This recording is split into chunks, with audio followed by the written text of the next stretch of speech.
Coup de mob? Coup de mob? Coup de mob? Coup de mob.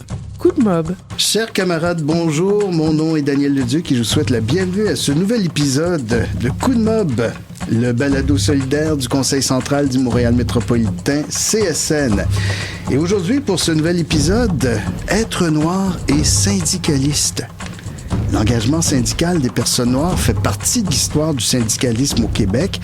Et parmi les pratiques honteuses des mouvements syndicaux, il faut mentionner qu'historiquement, des organisations syndicales comme la Fraternité canadienne des employés de chemin de fer interdisaient aux personnes noires de devenir membres. Il faut le faire quand même. Désirant s'organiser pour améliorer leurs conditions de travail, les porteurs de wagons-lits ont créé leur propre syndicat à Winnipeg. Ça, c'était en avril 1917. L'Ordre des porteurs de wagons-lits est donc devenu le premier syndicat de travailleurs noirs en Amérique du Nord. Heureusement, beaucoup de chemins, non pas de chemin de fer, mais de chemin syndical, a été parcouru depuis. Mais il reste beaucoup à faire pour passer d'une égalité de droit à une réelle égalité dans les faits et à une reconnaissance de leur contribution au mouvement syndical. En effet, le mouvement syndical n'échappe pas au racisme systémique et c'est pourquoi les organisations syndicales se dotent de plans d'action pour contrer celui-ci et mettre en place un syndicalisme plus inclusif qui reflète la réalité de l'ensemble de ses membres. Et puis, pour parler de ce sujet passionnant, j'ai de beaux invités. J'ai le plaisir d'accueillir Rama Diallo, trésorière du Conseil central du Montréal métropolitain CSN. Bonjour, Rama. Bonjour, Daniel. Merci d'être là. Bonjour, Claire Parizeau. Tu es agente de grief au CECHUM et membre du comité interculturel du CECHUM. Le CECHUM, c'est le syndicat des employés du centre hospitalier de l'Université de Montréal. De Montréal. Je me trompe pas. Bon, c'est bon, ça. Merci beaucoup. Merci d'être là, Claire. Merci. Et puis, Marc-Édouard Joubert, tu es président du conseil régional FTQ du Montréal métropolitain. Bonjour, merci de l'invitation. On va y aller avec tout d'abord une première question. J'aimerais savoir comment vous êtes devenu militant, comment vous êtes devenue militante. Avez-vous eu des modèles aussi? Puis, par le fait même, vous avez sûrement été confronté à des difficultés. Vous avez sans doute eu à avoir relevé des défis comme personne noire dans le cadre de votre militantisme syndical. Fait que je suis très curieux de vous entendre là-dessus. Qui casse la glace? Rama, t'as l'air bien parti. Vas-y. Je peux casser la glace. Alors, merci beaucoup de m'avoir invité. Je suis vraiment très contente d'être ici, surtout que c'est le lancement du mois de l'histoire des Noirs. En même temps, on est, demain, le 1er février. Alors, ça me fait un grand plaisir de contribuer à ce balado. Ouais, au moment d'enregistrer ce balado, parce que c'est sûr qu'on peut l'entendre en plein mois d'août, en plein octobre, mais effectivement, là, en ce moment, on est dernière journée de janvier, puis demain, c'est le 1er février. Exactement. Alors moi, pourquoi? D'abord, dans mon propre pays, moi, je suis guinéenne d'origine. Mon père a déjà été président de son syndicat à l'époque, mais c'est pas du tout la même chose. Quand je suis arrivée au Québec, ça fait quand même 30 ans que je vis ici. À l'époque, je travaillais à Lucie Bruno, c'est le centre de réadaptation Lucie Bruno. Et quand j'ai commencé à travailler, c'était à Noël, j'ai travaillé toutes les fins de semaine, toutes les fêtes à l'époque. Alors, j'ai travaillé le 24, le 25, le 31, le 1er. Puis là, quand je suis rentrée chez nous, mon mari m'a demandé, as-tu un syndicat à Lucie Bruno? Je dis, mais oui, j'ai un syndicat à Lucie Bruno. Je dis, mais pourquoi? Il me dit, pourquoi tu travailles toutes les semaines? Au Québec, c'est pas comme ça que ça fonctionne. Alors ça m'a mis un peu, je me suis dit, je vais aller prendre la convention collective, je vais lire la convention collective. Alors, j'ai lu la convention collective, j'ai vu, effectivement, je devais pas travailler les deux fêtes. J'ai appelé mon syndicat, mais qui était fermé, j'ai laissé 2 messages. Mon syndicat, après les fêtes, ils m'ont pas rappelé, j'ai rappelé mon syndicat, et je leur ai expliqué, je dis, mais écoutez, moi, ça se peut pas qu'on me programme pour les 2 fêtes. Ils m'ont dit, quelqu'un m'a répondu, c'était un droit de gérance. Je dis, droit de gérance, OK. Je dis, la convention collective, c'est pas ça qu'elle dit. Fait que je suis allée voir le boss. J'ai dit au boss, moi, je ne vais plus jamais travailler les 2 fêtes. Je dis, à partir de maintenant, il dit, mais il aurait fallu que tu me dises non. Je dis, mais non, parce que je ne connaissais pas ma convention collective. Après ça, il y a eu un poste vacant. Tout de suite, mais là, moi, vu que j'avais parlé de ces 2 fêtes-là, j'ai revendiqué directement chez le boss. Mais mes autres collègues de travail m'ont dit, Rama, il y a un poste qui est ouvert, tu devrais aller là parce que tu vas pouvoir nous défendre. Alors moi, c'est comme ça que je suis rentrée dans le syndicat. Ah ben c'est bon. Alors, si tu avais eu congé, peut-être que tu serais peut-être pas devenue militante syndicale. Alors, comme on dit, c'était un mal pour bien. Mais il y a quelque chose de fantastique dans ce que tu viens de dire. Tu avais lu ta convention collective. Mais c'est-tu important, il y a qu'un peu de lire sa convention collective? Ah mon Dieu, oui. Moi, je dirais même c'est primordial. Dès que tu mets un pied dans un milieu syndiqué, la première des choses que tu dois demander, c'est ta convention collective. Elle est super importante. C'est comme un contrat de travail. Puis tu as tout là-dedans. Donc, une convention collective devrait aussi être donnée par les membres de l'exécutif à tous les nouveaux qui arrivent dans un milieu de travail. Ouais, l'accueil des nouveaux syndiqués. C'est super important. Et toi, de ton côté, Claire? Alors moi, c'était vers les années, je dirais 2008-10, j'ai été approchée par Charles Sainte-Marie. Lui, c'est un VP MOB à l'info. C'était à l'hôpital Hôtel Dieu. Donc, on travaillait à l'époque et puis il voyait mon implication et puis le rapprochement que j'avais avec mes collègues et tout. Et puis, il m'a dit, il m'a abordé, il m'a dit, je pense que tu serais bien pour être délégué syndical. C'est comme ça que je me suis impliquée et puis que je me suis présentée comme délégué syndical.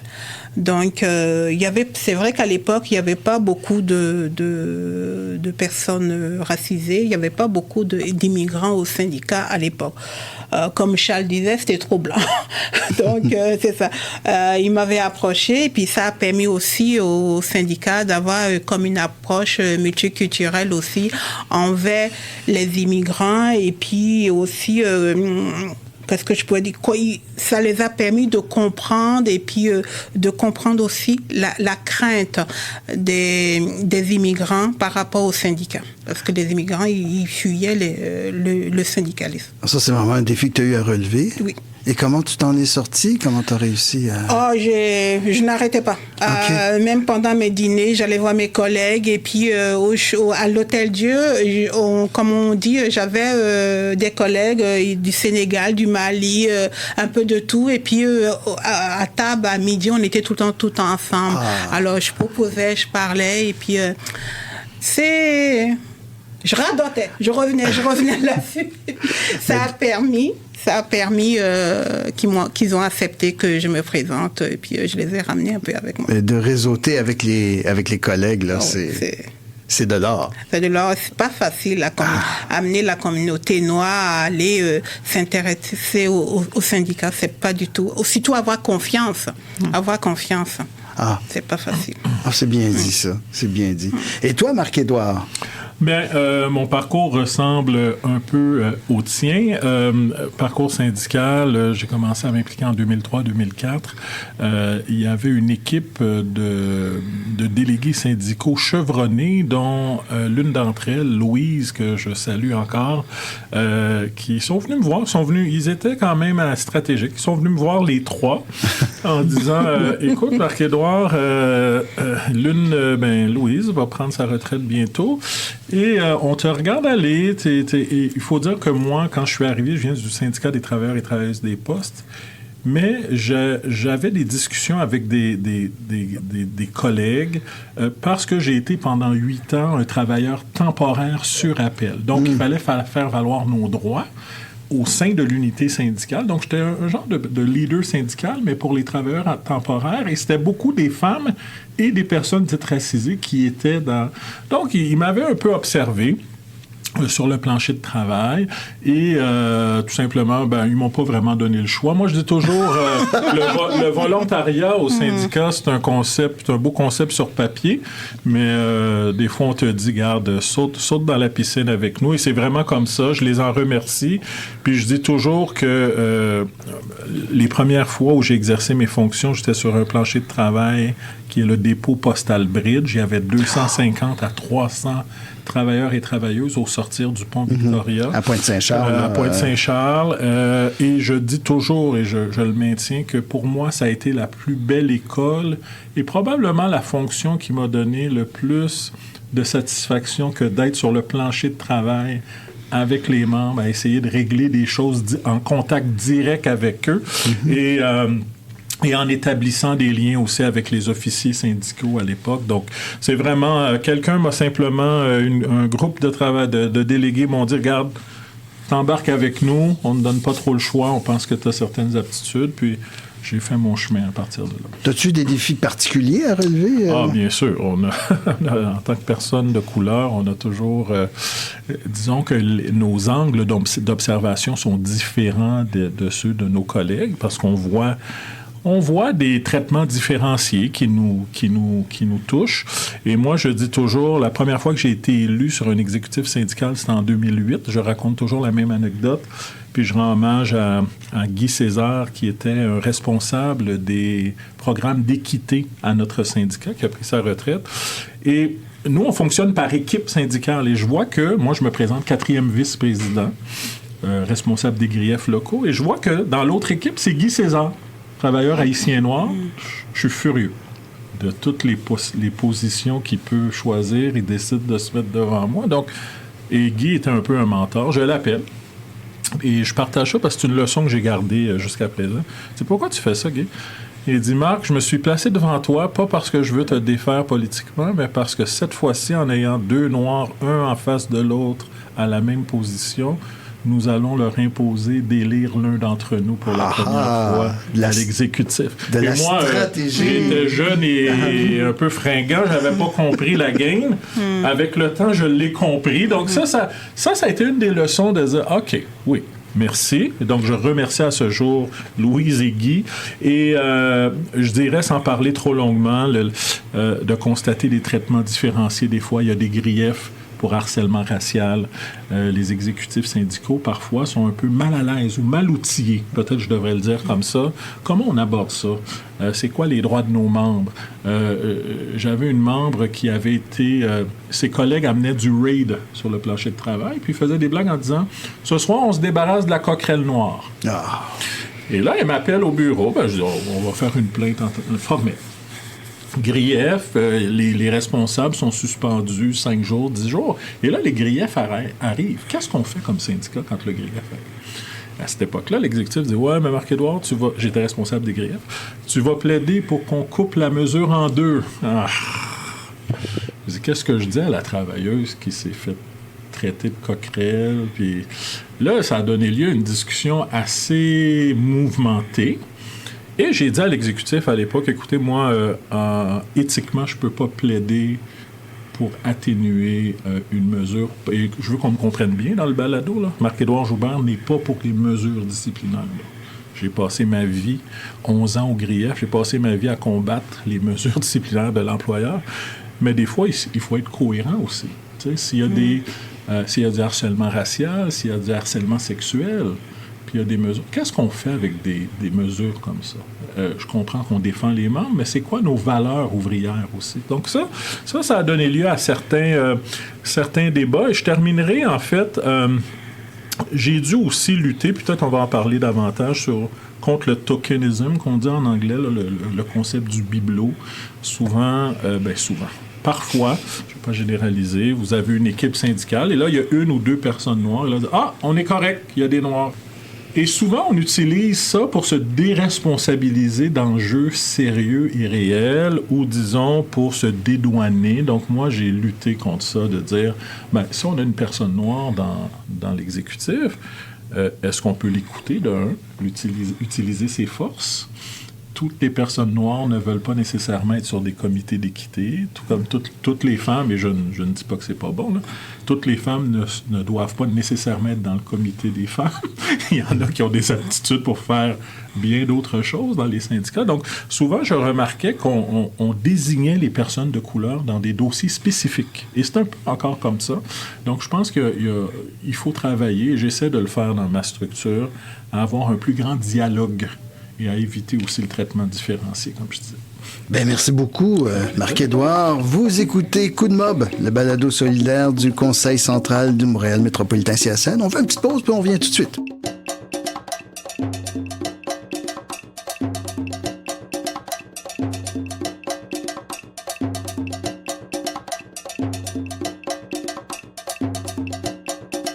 Ben, vous êtes toujours à l'écoute de Coup de Mob et avec nous pour parler d'un sujet passionnant qui est celui d'être noir et syndicaliste. Ben, Rama Diallo, trésorière du Conseil central du Montréal métropolitain, Marc-Édouard Joubert, président du Conseil régional FTQ du Montréal métropolitain et Claire Parizeau, agente de grief au CHUM.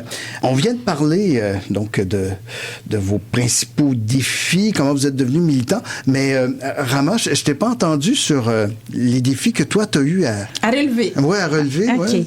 Ouais. Moi, j'ai eu quand même plusieurs défis à relever, comme je le disais tantôt.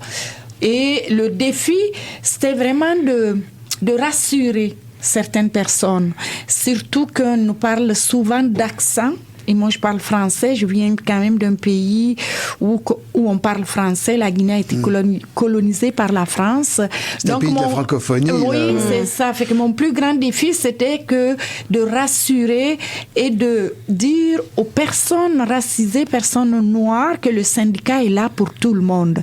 Et que les gens viennent pour expliquer, pour comprendre leurs droits aussi. Avant, les gens n'y allaient pas au syndicat parce que quand tu leur parles du syndicat, ils disent, mais oui, mais là, ils me comprennent même pas. Des fois, on me dit que j'ai pas bien compris ce que tu me demandes ou qu'est-ce que tu me dis. Fait que quand j'étais au syndicat, au début, toutes les personnes racisées se dirigeaient directement vers moi.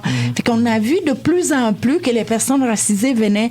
Mais c'est pas juste les personnes racisées. Tout le monde venait me voir parce que la chance que j'ai eue à Lucie Bruno, c'est que j'avais 3 journées de libération syndicale et 2 jours, j'étais sur le plancher. Ça m'a beaucoup aidé parce que je vivais la même chose que les travailleuses et les travailleurs. Et quand je revenais au bureau syndical, quand quelqu'un m'appelait, j'étais au courant de ce qui se passait parce que je connaissais en fait, je connaissais les problématiques sur le terrain. Je n'étais pas juste au bureau syndical. Ça a été vraiment une bonne démarche à l'époque. Donc, il y a eu la conscientisation que le syndicat est là pour tout le monde. Il y a eu aussi la confiance au syndicat pour dire que le syndicat peut nous défendre. Jusqu'à date, quand je retourne, puis il y a des gens encore qui continuent à m'appeler, là, pourquoi tu as quitté Lucie Bruno? Je leur dis, c'est toujours là, mais je peux quand même continuer à vous aider et c'est pour ça la convention collective, je continue à la voir, même la dernière. Je suis encore comme quelqu'un à part entière maintenant du centre-sud parce que pour moi, c'est important d'aider les gens parce qu'il y avait beaucoup de personnes qui ne savaient pas, par exemple, le retrait préventif pour les gens des préposés ou de bénéficiaires. Il fallait que j'explique à certaines femmes qu'elles pouvaient avoir un congé, puis le congé pour décès, il y avait aussi ça. J'ai travaillé là-dessus pour que les gens qui viennent quand même de loin, 3 jours de congé pour décès n'étaient pas assez. Fait que les congés mobiles qui ont été introduits, tout ça, c'est des défis pour les personnes immigrantes. Ah, tout à fait. T'es arrivé à Lucie Bruno en quelle année? En 2006. En 2006. Oui. Puis depuis ce temps-là, ton plus beau moment de ta vie militante, ta plus belle expérience de vie militante, ce serait quoi? Mais c'est une succession de belles vies de militantes pour moi. C'est pas juste une seule vie, parce qu'à Lucie Bruno, j'ai vécu des choses merveilleuses. C'est venu aussi du Centre-Sud, j'en ai vécu aussi. Puis là, depuis 6 ans, je suis au Conseil central du Montréal métropolitain. Et moi, je te dirais, mon plus beau moment, c'est quand j'arrive à aider des gens. C'est quand j'arrive à expliquer aux personnes immigrantes que le syndicat était pour eux, puis que je les vois qui viennent militer dans le syndicat. Ça, c'est le plus beau moment que je peux avoir parce que ça veut dire que les personnes immigrantes ont compris que le syndicat leur appartient. C'est pas juste à la table en avant ou juste au comité exécutif. Ça appartient à tout le monde. Ça, c'est mes moments que je jubile quand je vois du monde venir à l'Assemblée générale, quand je les vois venir parler du syndicalisme, puis qui viennent pour dire, mais là, je revendique mes choses. Quand je donnais des formations au Conseil central avant, il y a un hôtel métro, c'est l'hôtel Dupuis-Pierre. Comment c'est ça? Place Dupuis. Place Dupuis. Il y a une fille qui avait suivi la formation, c'est une haïtienne. Un jour, on était dans une manif, elle est venue me voir et m'a pris dans ses bras pour dire « Rama, je suis sur mon comité exécutif aujourd'hui. » Ça, j'ai dit « Waouh, je suis tellement fière. » Oui. Alors ça, c'est des moments, il y a plusieurs moments comme ça dans la vie. Ah là là. Ben, merci, Rama. Toi, Claire? Ben, nous aussi, au CHUM, j'ai eu des beaux moments quand même. Et c'est surtout celle qui m'a marqué dans mes débuts d'agent de grief. C'est quand on arrive à expliquer, vous savez, les mots d'un enseignant à l'autre est très différent. C'est, comme on dit, la description n'est pas la même chose. Ici, ça veut peut-être dire un gros mot, alors que là-bas, c'est un mot très gentil, très doux. Donc, expliquer ça aux relations de travail quand il doit prendre des décisions sur des punitions, je dirais, quelque chose comme ça. Donc, j'arrive à expliquer en disant non, ça ne veut pas dire ça chez nous, ça veut dire ça, ça, ça. Donc, ils sont complètement étonnés et puis ça a permis de changer la donne de leurs sanctions qu'ils avaient prévues. Donc, ça m'est arrivé à plusieurs fois de sauver des jobs comme ça. Et vraiment, quand j'arrive à expliquer ça, et puis je me dis, donc quand j'étais pas là, c'était comment avant? C'était comment avant. Donc, je me suis dit, oh mon Dieu, il y a des gens qui ont dû avoir des punitions ou des sanctions pour rien. Ouais. Et puis aussi quand j'arrive aussi à amener les gens de la communauté, n'importe quelle communauté, mais surtout la communauté noire qui est très difficile à adhérer. Et puis aussi, quand je les amène à participer à des activités. Comme la dernière fois, on a créé un comité interculturel. C'était la première fois au CHUM, je dirais dans plein d'hôpitaux au Québec. On était vraiment les premiers. Et puis, écoutez, c'était vraiment génial parce que il y avait plein de monde, toutes sortes de monde qui venaient. Il y avait toutes les communautés, au fait, qui étaient là. Et puis, j'étais vraiment, vraiment fière. J'étais vraiment contente. Super. Ça doit être très valorisant, en tout cas, quand on arrive à de si beaux résultats, vraiment. Là. Et pour ta part, Marc-Édouard? Ben, moi, plus beau moment, c'est surtout, je dirais, dans l'espace-temps, l'évolution des mentalités à l'interne. D'avoir eu une part active dans l'évolution des mentalités par rapport à la lutte contre le racisme systémique, d'avoir pu ouvrir des portes, permettre des espaces de discussion, d'échange. Je suis extrêmement fier, puis c'est pas dû à moi, c'est dû aux membres, que dans nos 2 paliers de mon syndicat, que ce soit au palier local ou régional, au niveau du syndicat des travailleurs des postes, on a maintenant 3 femmes de couleur qui sont élues, dont 2 sont responsables du grief, une au niveau local, une au niveau régional ou national. Je suis extrêmement fier de ça.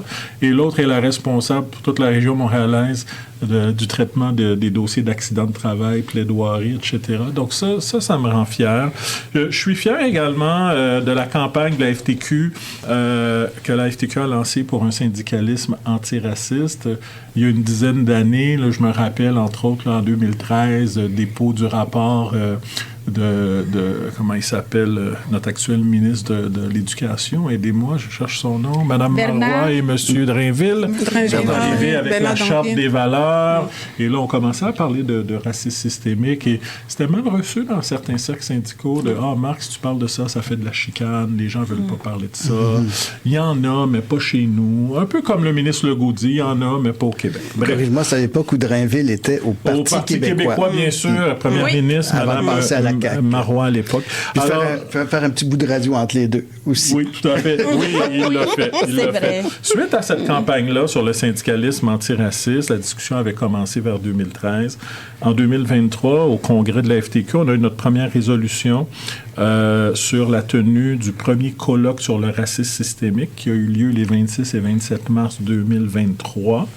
On a également mis en place le premier groupe de travail FTQ sur le racisme systémique. Donc, tout ça, ça me rend fier. Et je veux même prendre le temps de nommer les travaux du CIM, qui est le Comité intersyndical Montréal métropolitain, auquel le Conseil central et dans lequel est impliqué depuis le départ. C'est une coalition, une coalition en fait, intersyndicale. Comité intersyndical Montréal métropolitain, c'est Conseil central, Conseil régional FTQ et d'autres syndicats.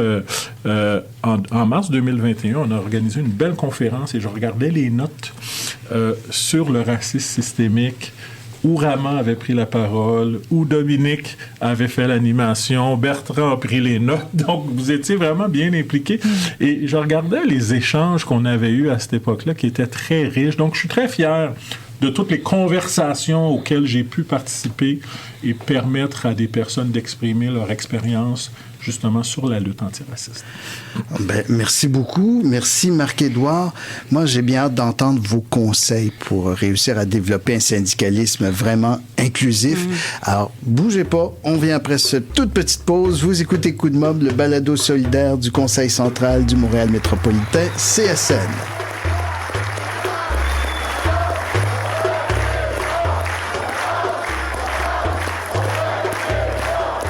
Vous êtes toujours à l'écoute de Coup de Mob, le balado solidaire du CCMM, Conseil central du Montréal métropolitain, CSN, et de beaux invités avec moi, Rama Diallo, trésorière du Conseil central du Montréal métropolitain, Marc-Édouard Joubert, président du Conseil régional FTQ du Montréal métropolitain, et Claire Parizeau, agente de grief au CHUM. Ça, c'est le syndicat des employés du Centre hospitalier de l'Université de Montréal, mais tu es aussi membre du comité interculturel du CHUM.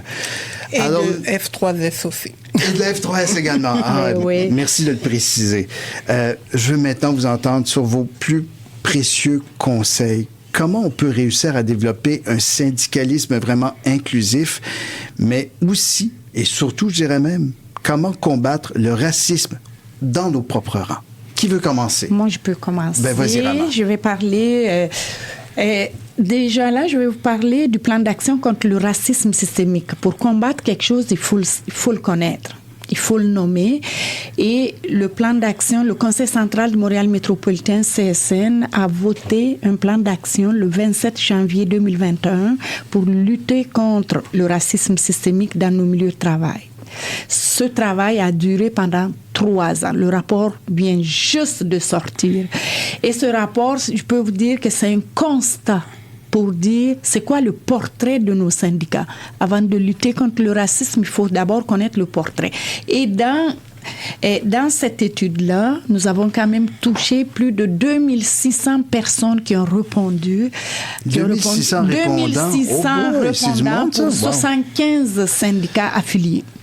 Et le rapport aujourd'hui a été soumis, si vous voulez, à l'Assemblée générale, puis à nos membres. Là-dedans, on a des recommandations qui sont vraiment des recommandations qu'on a mises en pied pour que les gens puissent quand même faire le travail convenablement. Pour avoir un syndicat inclusif, moi, je pense qu'il faut organiser des sessions d'accueil des nouveaux arrivants, racisés ou pas. Peu importe la personne, quand il vient, il faut l'accueillir. Ne pas tenir compte que les gens, d'où qu'ils viennent, du Québec ou d'ailleurs, connaissent leurs droits. Cela permettra à l'ensemble des membres de se sentir plus à l'aise avec le syndicat. Analyser aussi ses pratiques syndicales, s'assurer que l'information circule sur les droits des personnes racisées, sur les politiques antiracistes du syndicat, sur les programmes d'accès à l'égalité en emploi. Examiner les processus d'élection et de prise de décision afin d'identifier les obstacles qui entravent la participation de toutes et de tous. Accueillir les plaintes des personnes racisées, les traiter et toujours prendre en compte les plaintes pour discrimination raciste. Développer des moyens pour bien identifier l'événement qui fait l'objet de plaintes.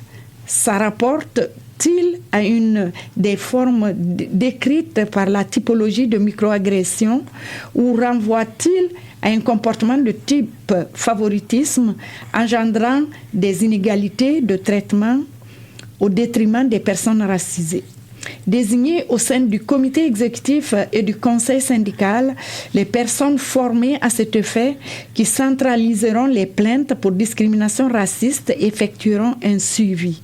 Analyser les plaintes pour examiner quels sont les enjeux organisationnels et de gestion à la source d'événements, de favoritisme et de micro-agressions. Identifier les enjeux dans les rapports avec la clientèle, les patientes et les patients, les usagères et les usagers. Moi, je pense qu'une fois qu'on a ça, puis qu'on arrive à élaborer une formation pour toutes les personnes pour qu'on soit sur le même pied d'égalité, pour comprendre c'est quoi le racisme, c'est quoi les micro-organismes, c'est quoi les micro-agressions. Je parle de micro-organismes parce que c'est biologiste.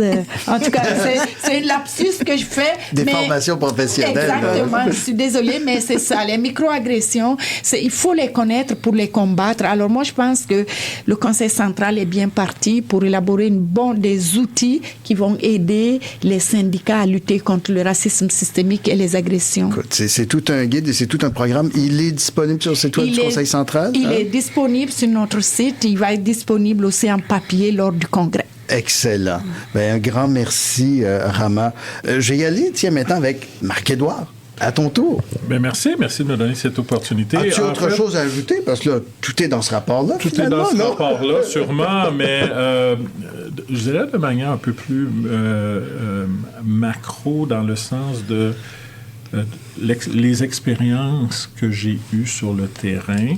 Moi, j'ai pris un peu la question dans qu'est-ce qu'on peut dire à des militants racisés qui commencent, par exemple, leur parcours syndical et qui ont envie de s'impliquer dans la lutte antiraciste. Et à ceux et celles qui ne sont pas racisés aussi par le fait. Tout à fait, les alliés, tout à fait, sont absolument essentiels. Là, il va s'en dire. Donc, première chose que je voudrais mentionner, je pense que c'est important de consolider nos convictions par la lecture, par des réflexions, par des échanges riches. Et une fois qu'on a consolidé, compris pourquoi, par exemple, un syndicalisme antiraciste, c'est essentiel. C'est essentiel à la mobilisation, c'est essentiel à la solidarité. Ça vient démontrer également la légitimité du mouvement syndical quand on inclut l'ensemble des membres.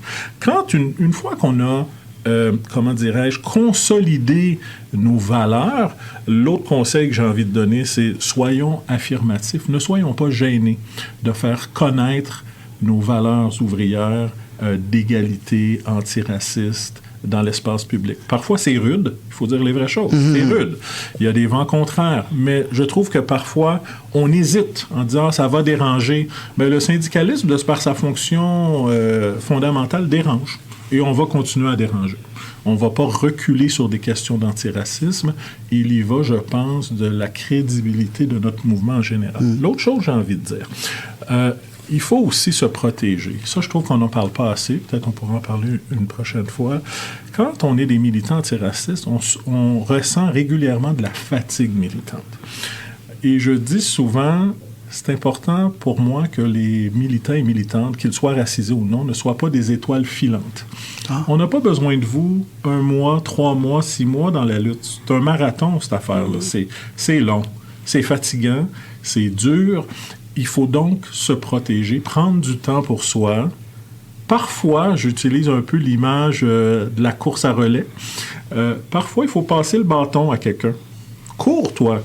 Moi, je vais ralentir. Tu me le repasseras peut-être dans 6 mois. Je vais refaire mes forces. Et parce que c'est à long terme, cette lutte-là qu'on mène. 2 dernières choses. Ça revient un peu à ce que je viens de dire. Pour moi, la force du nombre, elle est essentielle. Et Rama en parlait tantôt, tu en parlais également. C'est pas une lutte qui peut se mener seule. On n'a pas besoin de vedettes. Ça sert à rien, des vedettes.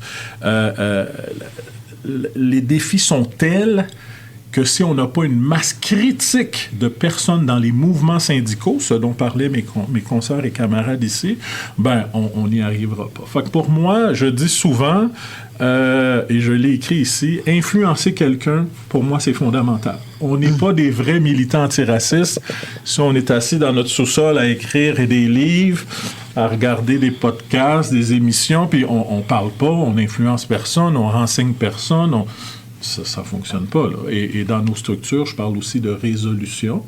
Tu sais, par exemple, lors de notre premier colloque sur l'antiracisme, il y a un travailleur du Centre des travailleurs immigrants qui dit « Mais pourquoi vous, les syndicats, vous ne travaillez pas sur le fait d'essayer d'inclure le statut migratoire dans les raisons pour lesquelles il serait interdit de discriminer? » Je n'avais jamais pensé à ça. Jamais pensé à ça. Parce que la question des travailleurs migrants temporaires, des travailleurs étrangers. Et là, donc, c'est ça la force. C'est la force du nombre.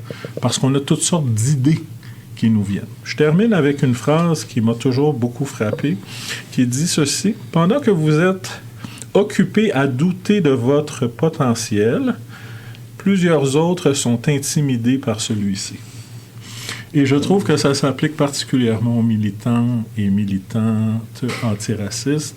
Souvent, on se remet en doute. Comme je dis, on est fatigué, mais quand on se met ensemble, par exemple, un podcast comme celui-là, moi, je pense que ça porte un message assez puissant dans la société québécoise. Puis je veux te remercier de l'opportunité. Moi, je pense qu'on fait quelque chose... vous faites au Conseil central quelque chose de très, très bien. Très, très bien et essentiel à mon avis. Le syndicalisme, pour moi, c'est ça aussi. Un grand merci, c'est très inspirant. Merci. C'est très inspirant. Et je vois Rama qui opine du bonnet. Vraiment. En tant qu'élu au Conseil central. Bien sûr, c'est assez fier. Bien sûr, il faut l'être. Il faut l'être fier. Chère Claire, je vais te laisser le mot de la fin. Oui, merci. C'est vraiment une très belle question. Moi, ce que je veux dire, c'est que on a eu la chance avec Rama la dernière fois de lire ce livre-là et ça va beaucoup nous servir. Ça va nous servir surtout... Tu parles du rapport du Conseil. Du rapport, exactement. C'est quoi le titre déjà? Le rapport, c'est combattre les inégalités et microagressions racistes par des stratégies syndicales appropriées. Voilà. Mais moi, je dis, on va le commencer par nos propres syndicats, dans nos propres locaux. C'est vraiment fondamental et c'est vraiment essentiel. On commence par là, ensuite aux membres, et ensuite, moi, je dirais qu'il faut y aller jusqu'à la fédération.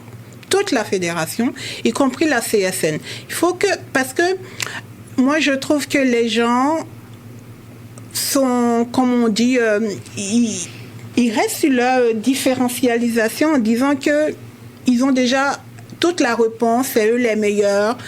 Et les autres se sentent très, très, très, très mal. Donc, ils ne comprennent pas. C'est très important qu'ils comprennent ce que l'autre côté ressent. C'est très, très, très important. Moi, je dis, on va commencer par nos locaux. Chaque local syndical devait regarder ce livre-là, devait la lire et aussi se rappeler tous les, comme on dit, tous les plaintes racistes qu'on a eues. Moi, j'en ai eu des... qui m'ont tombé des bras, mais je me suis dit, coudon, vas-tu faire quelque chose? C'est comme si j'étais toute seule à hurler, à crier, et vas-tu faire quelque chose? Et puis, des fois, quand les résultats sortent, et puis, je me dis, non, c'est pas possible. Non, il faut vraiment, vraiment, vraiment, vraiment, ça change, parce que on est dans un pays libre aussi, et puis on se dit, on est comme dans un monde d'échange. On apprend l'un de l'autre et c'est très important de se connaître. Merci beaucoup, Claire. Merci à vous trois. Vraiment, là, vos témoignages sont touchants et vous êtes des sources d'inspiration pour toutes et tous. Alors, un grand merci d'avoir participé à ce balado. Et ainsi se termine cet autre épisode. Merci beaucoup, Daniel. Ainsi se termine cet autre épisode de Coup de Mob. Vous pouvez suivre ce balado en vous y abonnant via votre plateforme de balado préférée ou encore sur notre site web au ccmm-csn.qc.ca. Ici Daniel Leduc. Merci pour votre écoute et à la prochaine. Merci beaucoup. Merci. Au revoir. Coup de Mob.